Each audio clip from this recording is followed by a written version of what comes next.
बिस्मिल्लाहिर्रहमानिर्रहीम। अस्सलाम वालेकुम। कैंडल एकेडमी पाकिस्तान में नए लेक्चर के साथ खुशामदीद students. Chapter number 20 nuclear physics में आज हम कंसेप्चुअल क्वेश्चन का पार्ट 4 शुरू करने वाले हैं और पार्ट 4 में हम क्वेश्चन नंबर 14 से लेकर क्वेश्चन नंबर 18 तक सॉल्व करेंगे। तो चलते हैं क्वेश्चन नंबर 14 की स्टेटमेंट की तरफ। Question number 20.14 explain why neutron activated nuclides tend to decay by beta minus rather than beta plus।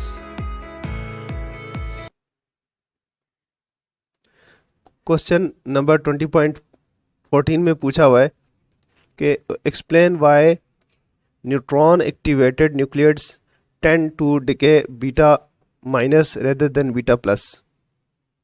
पहले इस क्वेश्चन को आपको समझाते हैं। देखें, ये आर्टिफिशियल रेडियो एक्टिविटी का प्रोसेस है। आर्टिफिशियल रेडियो एक्टिविटी हम किस तरह से करते हैं?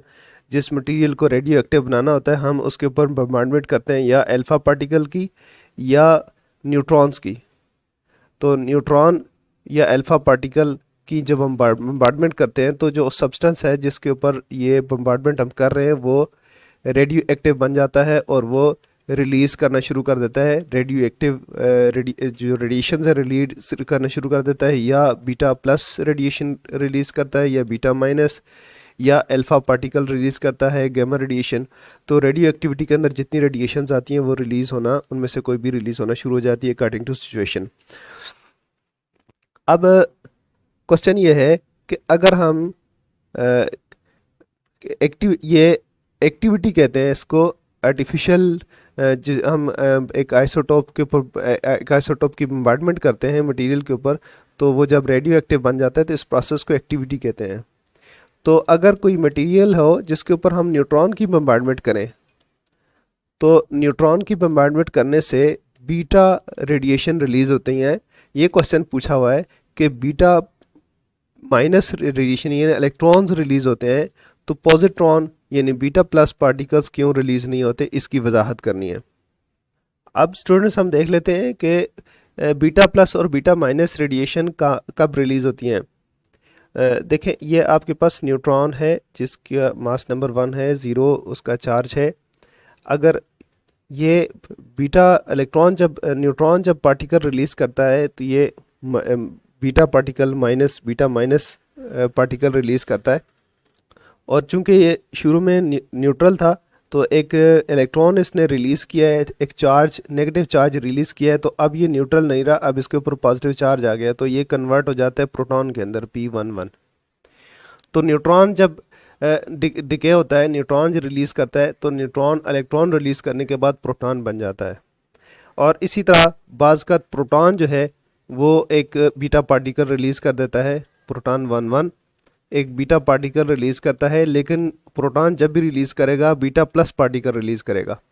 बीटा प्लस पार्टिकल रिलीज़ करने के बाद प्रोटॉन के ऊपर चूँकि पॉजिटिव चार्ज था, ये उसका एटॉमिक नंबर है, तो ये रिलीज़ करने के बाद खुद न्यूट्रल हो जाता है, न्यूट्रॉन में कन्वर्ट हो जाता है, तो ये ज़ीरो हो जाता है। तो एक तो ये समझना ज़रूरी है कि इलेक्ट्रॉन रिलीज़ होगा तो न्यूट्रॉन किस में कन्वर्ट होता है, प्रोटॉन के अंदर, और पॉजिट्रॉन या बीटा प्लस पार्टिकल रिलीज़ होगा तो प्रोटॉन कन्वर्ट होता है न्यूट्रॉन के अंदर। अब ये समझना रह गया है कि न्यूट्रॉन कब टूटता है और प्रोटॉन कब टूटता है। इसके लिए देखें कि जब हम किसी भी मटेरियल के ऊपर बम्बार्डमेंट करते हैं आइसोटोप्स की, रेडियो एक्टिव आइसोटोप्स की, उनको रेडियो एक्टिविटी को शुरू कराने में, स्टार्ट कराने के लिए, तो बेसिकली वो मटेरियल जो होता है उसके न्यूक्लियस जो हैं उनके न्यूक्लियाई अनस्टेबल हो जाते हैं। अनस्टेबल इन द सेंस के बाज़ात उनमें प्रोटॉन जो हैं वो सरप्लस हो जाते हैं। Protons are surplus. अगर प्रोटॉन सरप्लस हो तो प्रोटॉन फिर क्या करता है कि एक बीटा प्लस पार्टिकल रिलीज़ करके न्यूट्रॉन में कन्वर्ट हो जाता है। तो इसके बाद फिर क्या होता है, वो एटम न्यूक्लियस जो है वो डी एक्साइट हो जाता है और स्टेबल हो जाता है। बाज़ का क्या होता है, न्यूट्रॉन सरप्लस हो जाते हैं, यानी एटम जो न्यूक्लियस है वो अनस्टेबल हुआ है, और उसकी अनस्टेबिलिटी की वजह क्या है कि न्यूट्रॉन सरप्लस है। तो न्यूट्रॉन जब सरप्लस होते हैं तो फिर क्या होता है, न्यूट्रॉन एक बीटा पार्टिकल रिलीज़ करता है, negative beta minus beta particle release करता है और किस में कन्वर्ट हो जाता है, एक प्रोटॉन के अंदर कन्वर्ट हो जाता है, 1 1। ठीक है जी, ये कुछ बेसिक चीज़ें हैं, इनको आप समझ लें तो क्वेश्चन की समझ आ जाएगी। अब देखें क्वेश्चन की तरफ हम जाते हैं। क्वेश्चन में पूछा है कि neutron activated nucleate stands to decay by beta minus particles. कह रहे हैं कि वो एक्टिविटी जिस पे हम न्यूट्रॉन्स की बारिश करते हैं किसी मटेरियल के ऊपर, तो उसमें से ज़्यादातर देखा गया है कि बीटा माइनस पार्टिकल रिलीज होते हैं। देखें अगर आप न्यूट्रॉन जो है उनकी बम्बार्डमेंट कर रहे हैं, न्यूट्रॉन्स की बम्बार्डमेंट, तो न्यूट्रॉन अब्जॉर्ब हो जाते हैं किसी न्यूक्लियस के अंदर अब्जॉर्ब हो जाते हैं। जब न्यूट्रॉन्स अब्जॉर्ब होंगे तो न्यूट्रॉन सरप्लस हो जाएंगे। तो न्यूट्रॉन जब सरप्लस होंगे तो जाहिर सी बात है फिर न्यूट्रॉन जो है बीटा माइनस पार्टिकल रिलीज होकर प्रोटॉन में कन्वर्ट होगा और फिर वो स्टेबल न्यूक्लियस में कन्वर्ट हो जाएगा। न्यूट्रॉन एक्टिवेशन काफ़ी आसान है। न्यूट्रॉन का प्रोजेक्टाइल सबसे ज़्यादा इजी है रेडियो एक्टिविटी को इनिशिएट कराने के लिए। उसकी वजह ये कि न्यूट्रॉन बजाते खुद न्यूट्रल होता है और ये न्यूक्लियस के ऊपर चूंकि पॉजिटिव चार्ज है तो ये आराम से न्यूक्लियस को ज्वाइन कर सकता है, उसके साथ ये फ्यूज़ हो सकता है। वंस ये उसके साथ शामिल हो जाता है तो न्यूट्रॉन सरप्लस हो जाएगा। कंडीशंस होती हैं, सरप्लस अगर ये हो गया तो फिर ये बीटा माइनस पार्टिकल रिलीज़ करेगा और प्रोटॉन में कन्वर्ट हो जाएगा। तो ये इस तरह से है। तो इसकी एक एग्जांपल अगर हम लेना चाहें तो कोबाल्ट 60 की एग्जांपल दे सकते हैं। कोबाल्ट 60 27। कोबाल्ट 6027 बेसिकली ये एक सिंथेटिक आइसोटोप है कोबाल्ट का, जो न्यूक्लियर रिएक्टर में प्रोड्यूस होता है।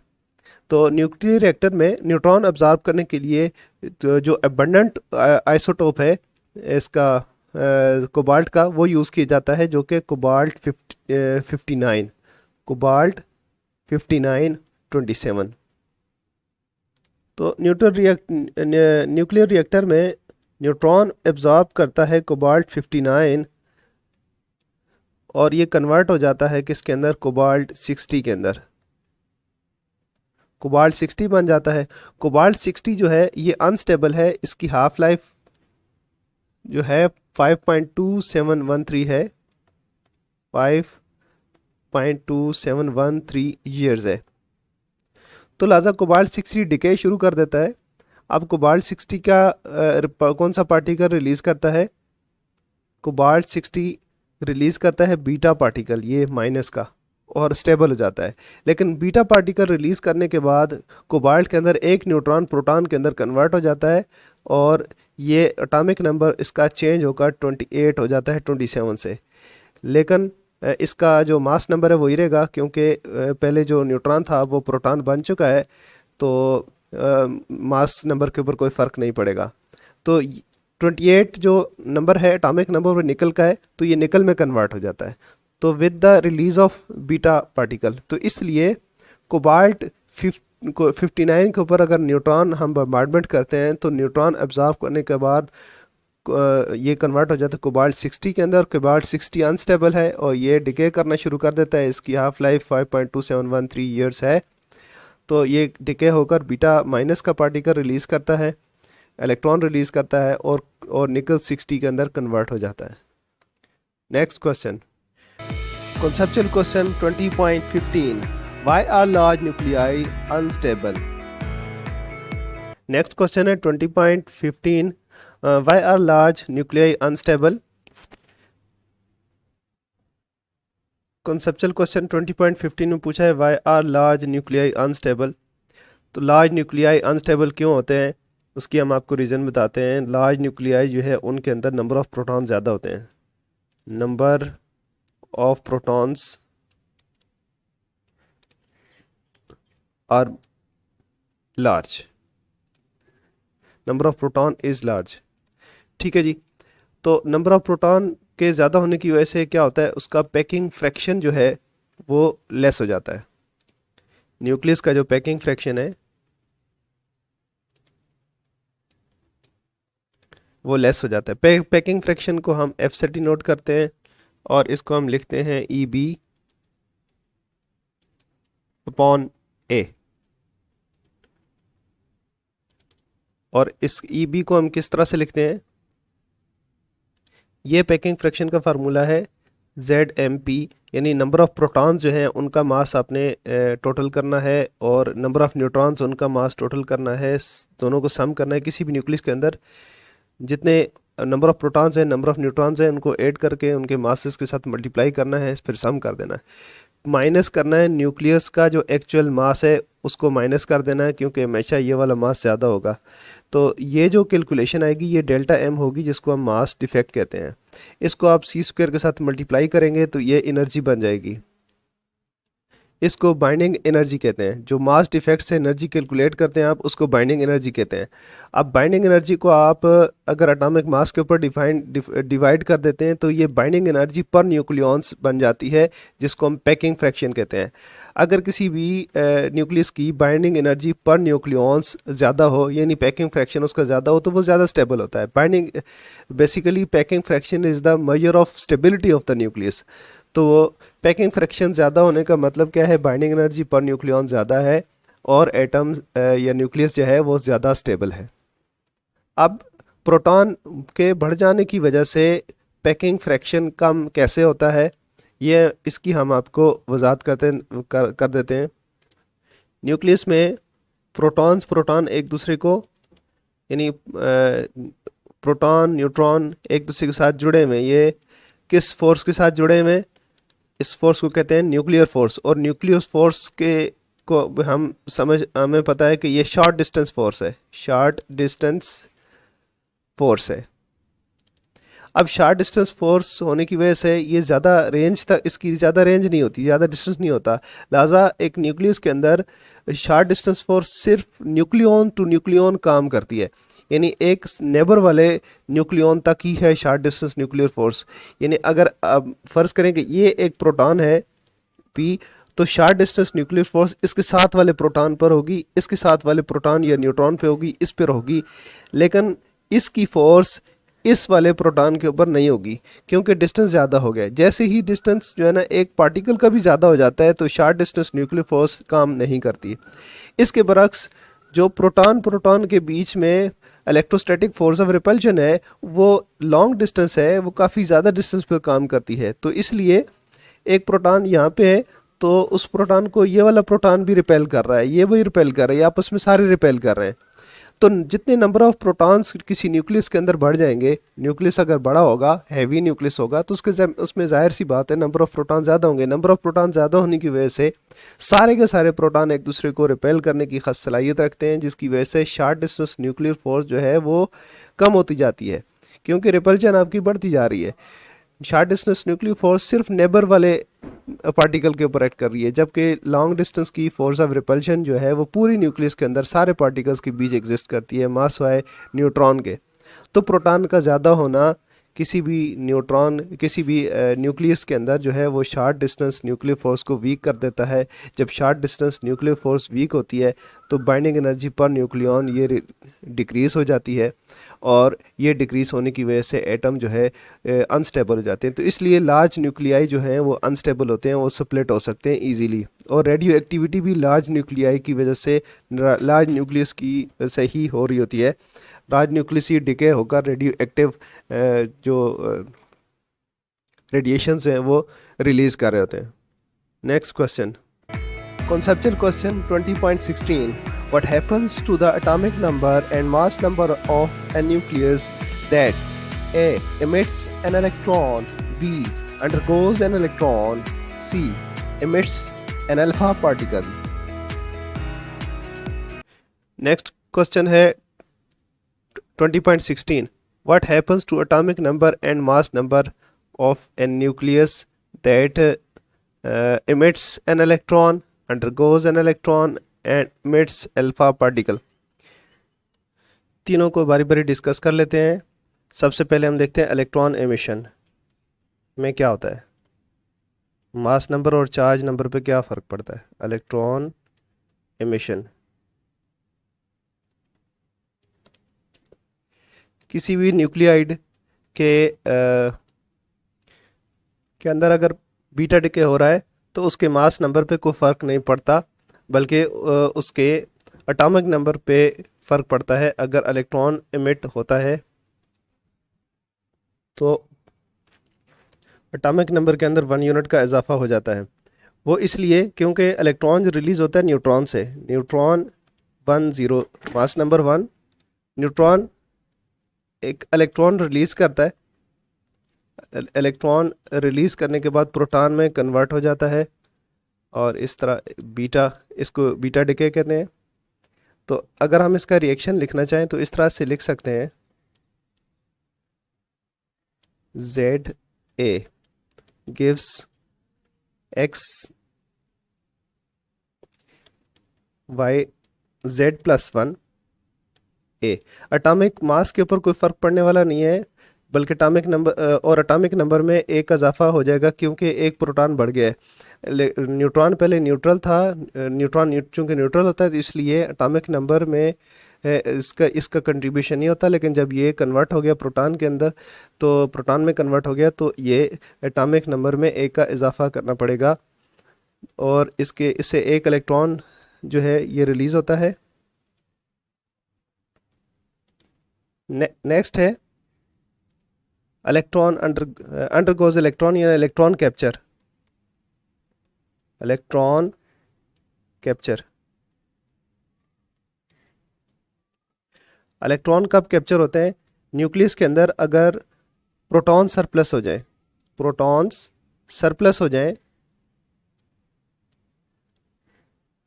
और उनकी वजह से न्यूक्लियस जो है वो अनस्टेबल हो जाए, तो प्रोटॉन क्या करते हैं, एटम के अंदर जो इनर जो इलेक्ट्रॉन है उनको एब्जॉर्ब कर देते हैं, उनमें से किसी इलेक्ट्रॉन को एब्जॉर्ब कर जाते हैं और ये इलेक्ट्रॉन एब्जॉर्ब करने के बाद प्रोटॉन जो है कन्वर्ट हो जाता है किसके अंदर? न्यूट्रॉन के अंदर। प्रोटॉन जिसका एटॉमिक नंबर 1 था और चार्ज नंबर 1 था, अब वो कन्वर्ट हो जाता है किसके अंदर? न्यूट्रॉन के अंदर, जिसका चार्ज नंबर 0 है और मास नंबर 1 है। तो इस तरह इलेक्ट्रॉन कैप्चर से भी मास नंबर पे कोई फ़र्क नहीं पड़ता, सिर्फ एटॉमिक नंबर पे फ़र्क पड़ता है। अगर हम इसको लिखें ZA, ये इलेक्ट्रॉन कैप्चर है, तो हमें यहाँ पे लिखना पड़ेगा +1 electron gives up Y Z-1। अब आप चूँकि एक प्रोटॉन कम हो चुका है, वो न्यूट्रॉन में कन्वर्ट हो चुका है, तो इसलिए एटॉमिक नंबर में एक माइनस कर देंगे, एटॉमिक मास वही रहेगा। एक साथ में न्यूट्रिनो रिलीज होता है और एनर्जी है। नेक्स्ट है अल्फा एमिशन। अल्फा एमिशन, किसी भी रेडियो एक्टिव न्यूक्लियाइड से अगर अल्फा पार्टिकल रिलीज हो तो उसके एटॉमिक नंबर और मास नंबर पे क्या फ़र्क पड़ेगा, ये देख लेते हैं।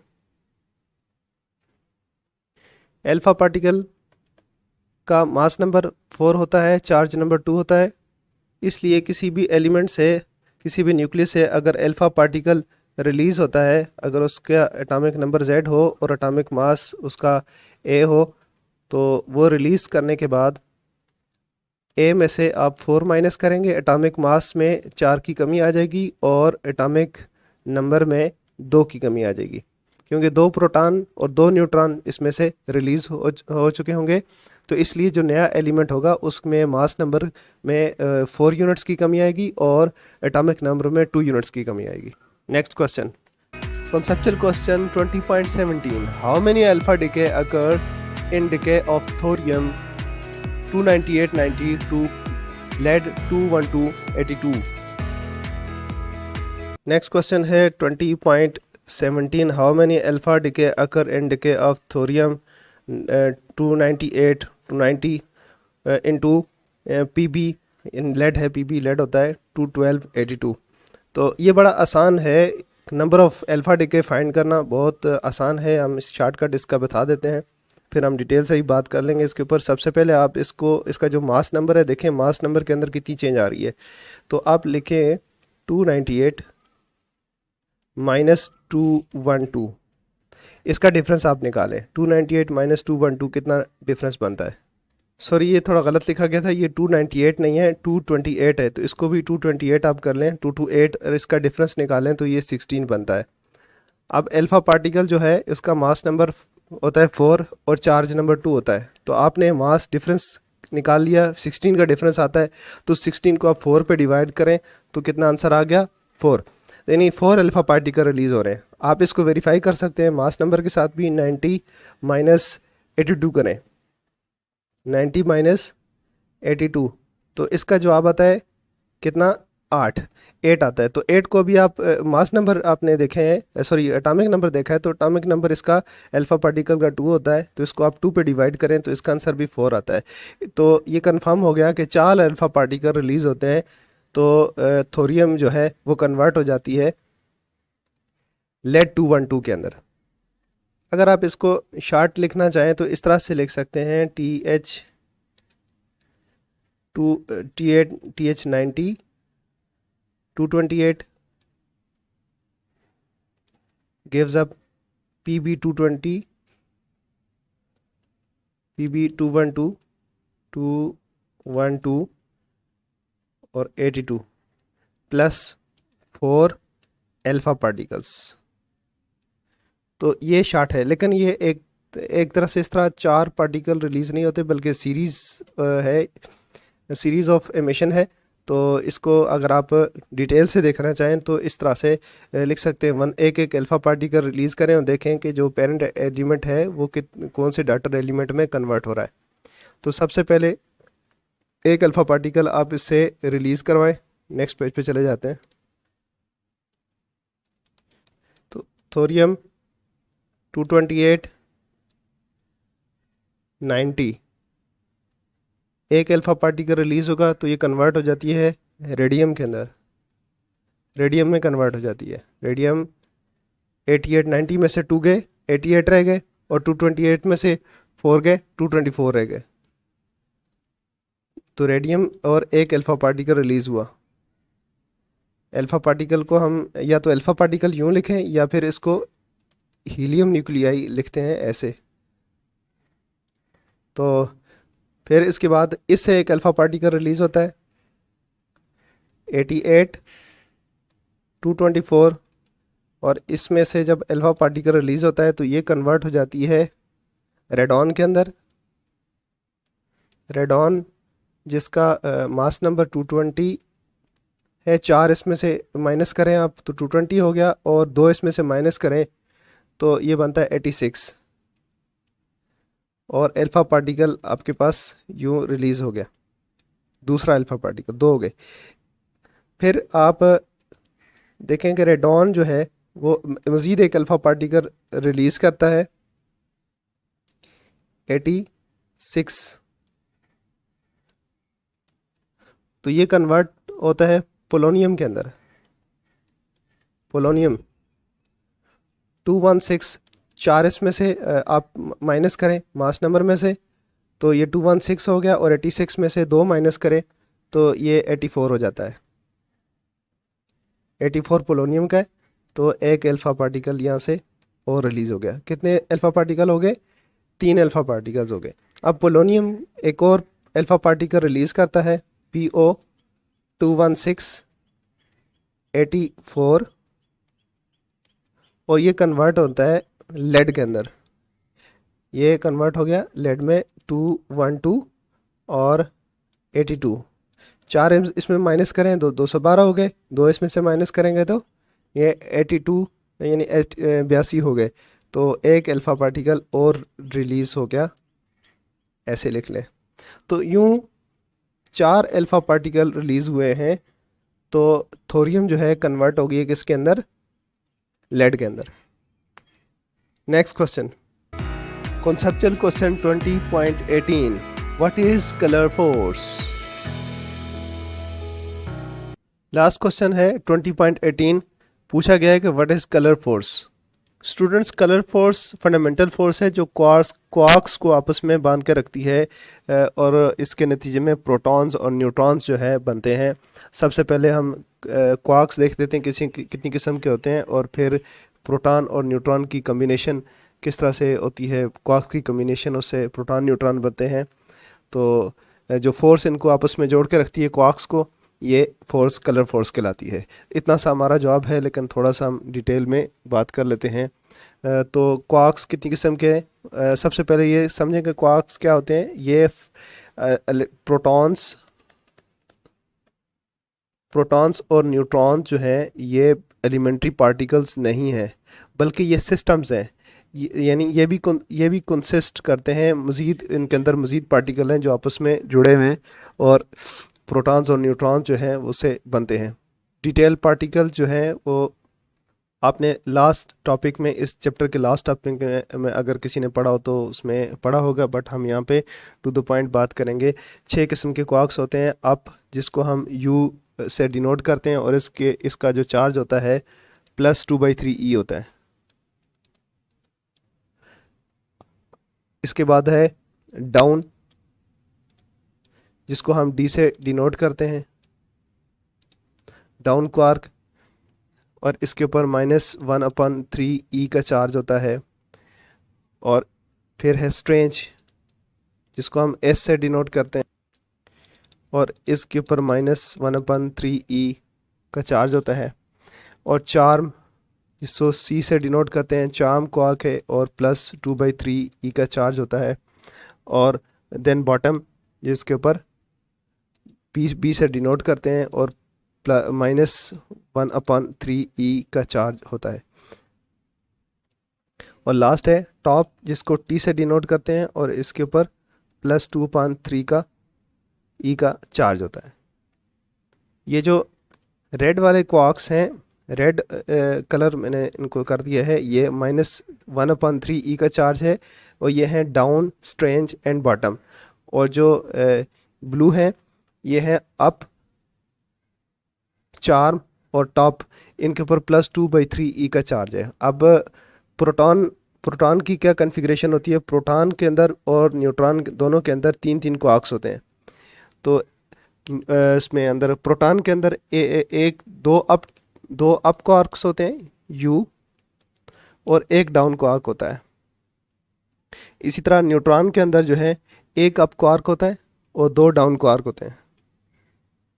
टोटल चार्ज इनका हो जाएगा 2/3 -1/3 -1/3 = 0। न्यूट्रॉन के ऊपर कोई चार्ज नहीं होता, न्यूट्रल हो जाता है। इसी तरह यहाँ पे अगर आप करें तो 2/3 + 2/3 -1/3 = 1, तो प्रोटॉन के ऊपर +1 का चार्ज होता है।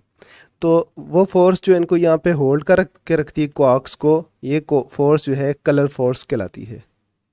स्टूडेंट्स, कलर फोर्स बिल्कुल इसी तरह ही है जिस तरह अपोजिट चार्जेस के दरमियान force of electrostatic force of attraction होती है और सिमिलर चार्जेस के दरमियान इलेक्ट्रोस्टैटिक फोर्स ऑफ रिपल्शन होती है, तो इसी तरह कलर फोर्स जो है क्वार्क्स को आपस में जोड़ कर रखती है।